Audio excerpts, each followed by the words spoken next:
Alright, ngayi-create i-YouTube channel. Kwi-create kwami i-YouTube channel kwaba kunzima kakhulu because number one angathi ukuthi ngifuna ngivule kanjani. And then yini ngifuna ngicale ngayo embe ukuthi ngivule i-YouTube channel. Kwafika lokho ukuthi ake ngizame ukuthi ngingene la ku-YouTube. Ngifunze ukuthi lapho kulama video ukuthi how to create a YouTube channel, yabo, uma usaqala. Ngaba busy lapho okay ngadlala ama video ngabona ukuthi okay no ngineka so ngaso ngicreate but ku-create kwayo yona i-YouTube channel yami benganalo igama but ke nikhumbule ukuthi Mpumalanga A2 TV. So njengoba benganalo igama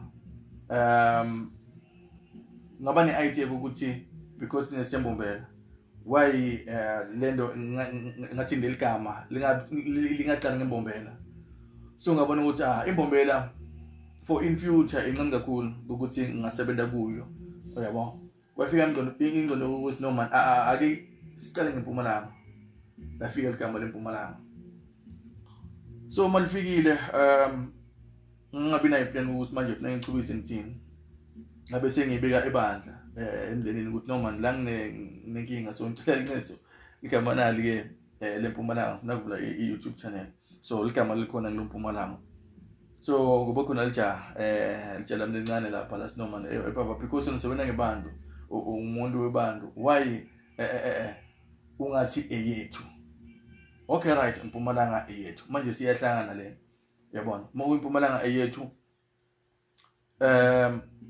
ngathi mina no man leshota leligama. There's something they should have lencane, something they should have.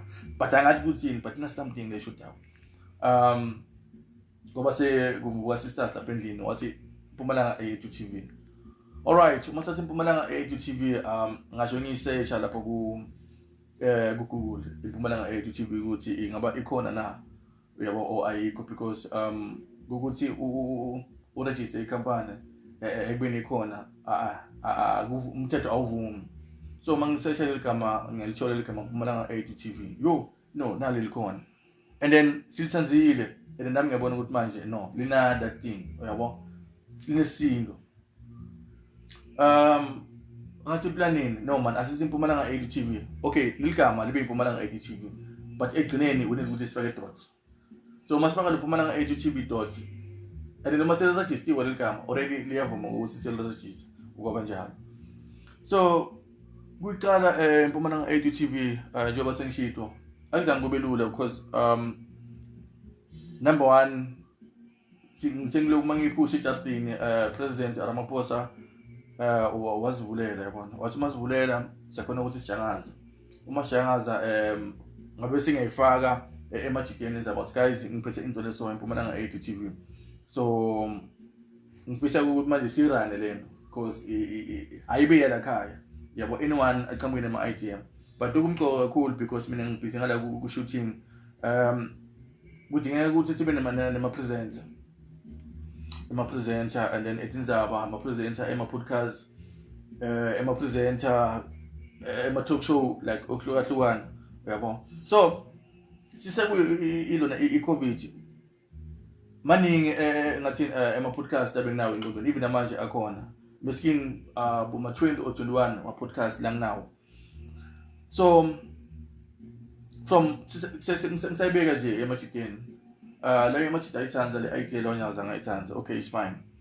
So ngaphusha na 2 majidi bese 5 la ngibe khona ebandla ngoba khona 2 yawo emajidi la ijabulilako le even namanje asisekhona noma matasatasa nje kuna Pastor J, Pastor Jabulane na Pastor Nyundo waseTV Trust. So ngisipika up majidi asiqhubeke njalo. So asimayithatha amajidi nikhumbule babule emakhaya kuna Pastor J na Pastor uPastor Nyundo. Pastor Nyundo ungumswati from Swaziland ufikela ekhaya amncane. So ilonge yakhe beyinhle kakhulu. uPastor J umuntu senza i-English kakhulu senza silumbe uPastor J. Alright, so msasuma sihlangana ngathi mina guys nayi indwo iyaphila but no sayibona. So manje siphuma kanjani ngathi asiqale ngishumayelo because ngibupastor asiqale ngishumayelo sesizobona ukuthi manje ikhule lento iyaphi. Sasuma siqala sayiqala saphikelela kwafika la amajala atsala khona akhatsala khona because iYouTube kuqala nje you need to sacrifice too much. It's not easy ukuthi uhole ku-YouTube kudinga emandla akho ukuthi uhole ku-YouTube. So much it ask no man except le idea sayithanda but ke asikiniseli lutho yabona. So sicabanga ukuthi manje okay right so hereza yabo upastor Nyondo uhamba eKabhasco emabhasini waqala manje kusebenza khona upastor ebulunga uhamba uyofundzela bufundisi because vele bayangipastor but ke bekadinga emaphepha. Ngasala nge-1 ngikhumbula ngiposta ku Facebook ukuthi ngicela ngimpresenter abantu abakwati presenter around eKabhukweni because ngihlala eKabhukweni. Lo ngakuthola nje kuyo ke iFacebook kuba bahlali ke basembombela the most yabo ngathini the most yabo la ngabathola bebaphuma kuma radio station like okuhlukahlukana engikukhona kwabala amagama awo lama radio station. So like uma sixoxa bangitshela ukuthi kucala nje alright uyosibhadala malini.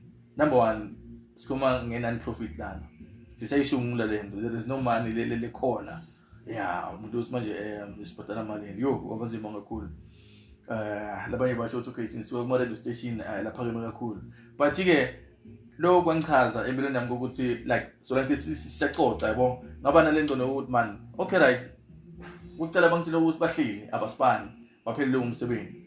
I understand it yabo but now ngiqhamuka nale ngathini lento lenyuwane from ekhasi kucela nje ngoba bangasebenzi yabo why singapush this thing ikhona ukusibeka kule level le sifuna ukuthi sibe kuyo. Njengoba basho ukuthi okay uyosolela malini athi no man ake ngibashiye akunankinga yabo. Labanye bathi okay right siyafuna ngenela but ke hlala ekuthini like bomatlahlawo nga understand bopinari nga understand uyabona. So ngathini ke iplan lapho bese nganayo because there is no one umuntu angasebenza naye sengiwani lapho ngesikhathi leso yo nayo iPhumalanga 80 TV seyikhula ke engqondweni yami. Ngoba khona insizwa leba khona lapha ku Facebook uMr Zwide yeah uMr Zwide indoda emabutho le mabutho lapha ePhuka. Ngibonga kakhulu mfowethu ukungikhuphula ngize ngifike la ngikhona. uMr Zwide wangitheka lapha ku Facebook wathi mfowethu ngiyabona umsebenzi wakho so bengifisa ukuthi sikhulume. Alright sahlangana ke ngalelo langa lesihlangana ngalo wangitshela mfowethu ngindona emabutho ngisemabuthweni mina la khona la ePhuka because nami ngituzane nayo ke ePhuka. So sifisa ukuthi sibe nawe kummemo because like ngathini January until December kuba nememo ngenyanga kuba nememo sometimes inyanga imemo ibe kayi 2 or kayi 3 ngenyanga le 1. So wathi singakujabulela ukuthi ube nathi usifebule la kulo msebenzi wememo ngathi no man umsebenzi omuhle kakhulu so ngibonga le opportunity from lapho sacala sayigijima I think as 2022 yeah 2022 sacala manje kancane because still president bekavalile lapho sasibeka vula kancane beyavala. So ngaphusha nemajita angibeke emempini njengoba ngisho ukuthi uMr Zwide yeah ngibekile emempini bafowethu ngaphusha nabo yo bokumnanzi kakhulu but ngikhumbule ukuthi ngiphusha neso non profit bafowethu ayikho imali bengithola but ke ekhambeni bufuna ukuthi ngibhadale transport sesiba nemali yokudla la ndleleni yeah because masifika lena vele obvious kudla kukhona. So imali bengayithola bafowethu ngifuna ukukhuluma ngive namanje imali yePhumalanga 80 TV singayitholanga but ngisurvive ngani ngemsebenzi loni nababukeli emakhaya loni ngipha wona maJapan music video ama church documentary mshado ama wedding yeah yona i-wedding ke and ama house party yabo ngisho ama house party like aboma gig so